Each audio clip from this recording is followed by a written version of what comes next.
Supreme কোর্টের শর্ত সাপেক্ষে জামিন পেলেন অনুব্রত মণ্ডল। ইডি মামলায় রয়ে গেলেন তিহার জেলে।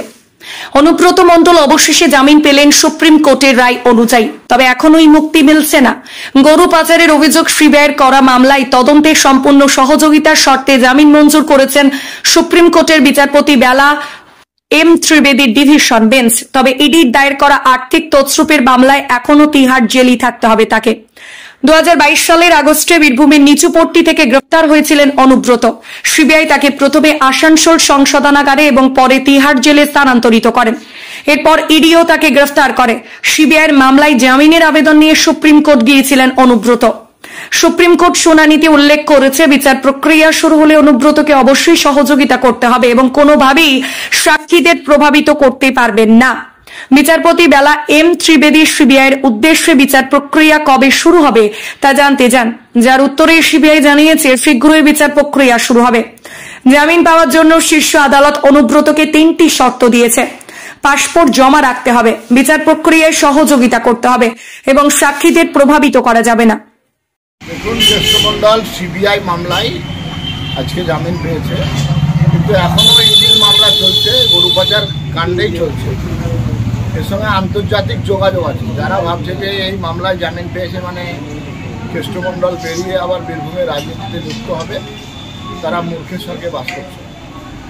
একটা কনস্পিরেন্সি হয়েছে, ষড়যন্ত্র হয়েছে।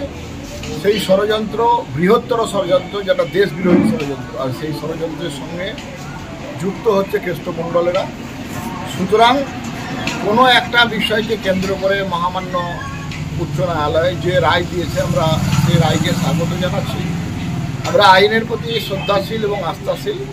আমরা মনে করি ন্যায় প্রতিষ্ঠিত হওয়ার জন্য কেন্দ্রীয় বিচার ব্যবস্থা এবং সুপ্রিম কোর্ট যে ব্যবস্থা নেবে সেটা সঠিক নেবে এবং সঠিক সিদ্ধান্ত হবে।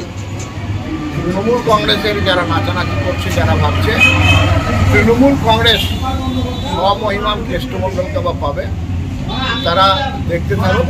এখনো এইসব স্বপ্ন বিস্মাও চলে। আমরা আইনের প্রতি আস্থাশীল, বিচার ব্যবস্থার প্রতি শ্রদ্ধাশীল।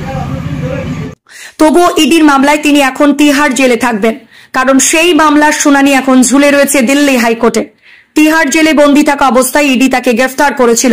সিবিআই মামলায় জামিন পেল, ইডির মামলায় জামিন না পাওয়া পর্যন্ত তিহার জেলেই থাকতে হবে অনুব্রতকে।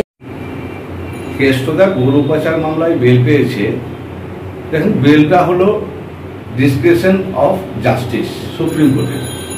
সিডি কনসিডার করে বেল দেয়। এতে আমাদের রাজনৈতিকভাবে বিরোধিতা বা নোংরা কথা বলার কোনো জায়গা নেই।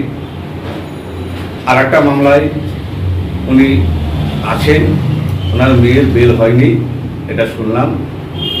তবে বেল মানেই এই নয় যে আপনি গরু পাচার মামলা থেকে মুক্তি পেলেন।